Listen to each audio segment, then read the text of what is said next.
Last Saturday night there was a murder that shocked the whole town. There had never been such a concerning incident in the small town. Of course, there were always vandals and hooligans hanging around in the rougher areas of the town in the early hours, but the residents had never felt so insecure. A witness of the murder had called the emergency services when he saw a man being chased after and stabbed with a large knife. There were many witnesses and bystanders as it occurred at 11 p.m.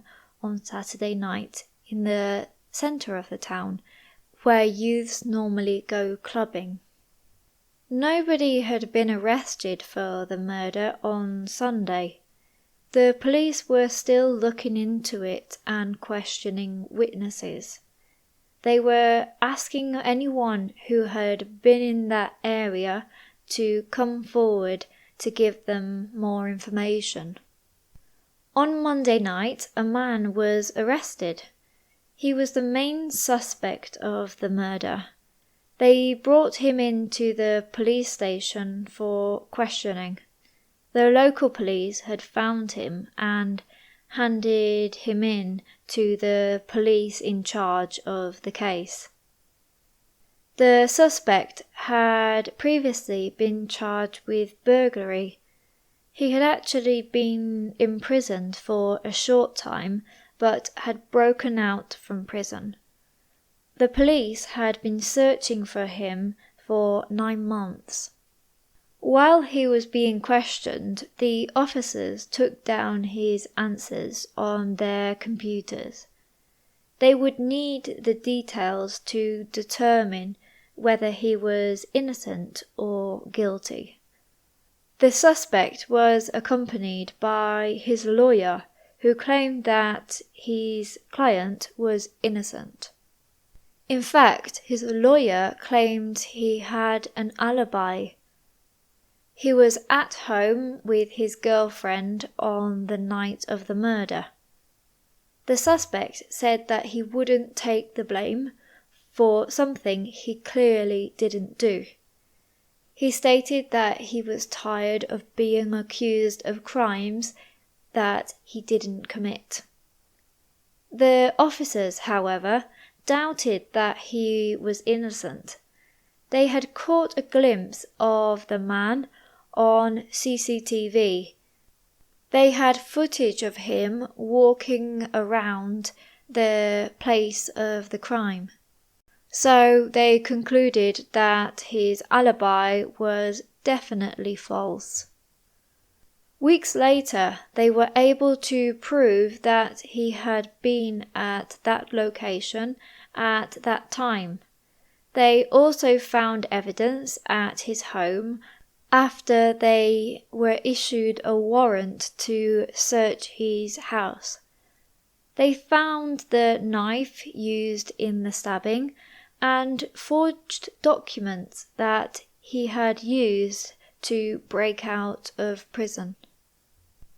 At the trial, the suspect pleaded guilty after he was presented with all the evidence against him, such as the CCTV footage and the items found at his home. The witnesses also confirmed that that was the man who they saw that night. He was charged with murder and was to be imprisoned for 20 years.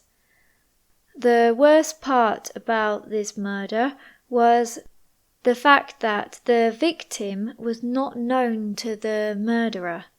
He had just been at the wrong place at the wrong time. The murderer had grown up in a broken home, filled with violence.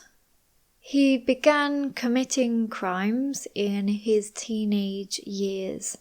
His criminal activities escalated until one day he was caught.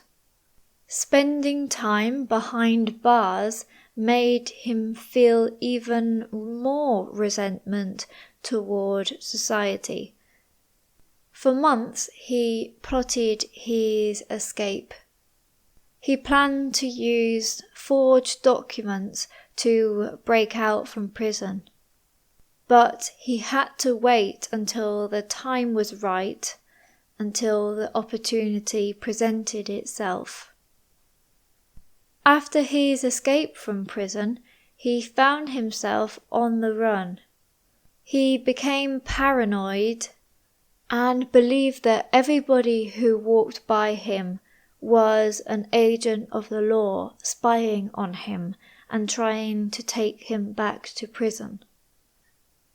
On the night of the murder, he was walking around the town centre, which was full of people going clubbing. He felt more paranoid and desperate than ever before. It felt like everybody had their eyes on him, even though they were just minding their own business and having fun with their friends. In a moment of panic and confusion, he lashed out at a random man who was walking by on a dark street. He knew that there were many people around, so he decided to run. He knew that if a police officer found him, they would recognize him and send him back to prison, especially after what he had just done. Before, he had seen himself as a thief or a burglar, but he had never imagined that he would become a murderer. He quickly came up with an alibi that he could use in case he got caught. He would say that he was with his girlfriend at his home. A few days later, he was caught by the police and was charged with murder. Just before we finish this video, I'd like to explain the difference between rob, burglar and mug, which are often confused. Rob means to take property from someone illegally. It can be from a place or a person. The person that robs is called a robber. A burglar is a person who enters a building illegally to steal something. So it can be a house, an office, or a shop. If a burglar commits a crime, it is called a burglary. And mug is a verb used to refer to the act of attacking someone to rob them. So if you are attacked in a public place and they take your phone from you, then we would say that you were mugged. The noun that we use is a mugging. If you have enjoyed this video, please give it a thumbs up and subscribe to my channel. Thank you very much, and I'll see you in my next video.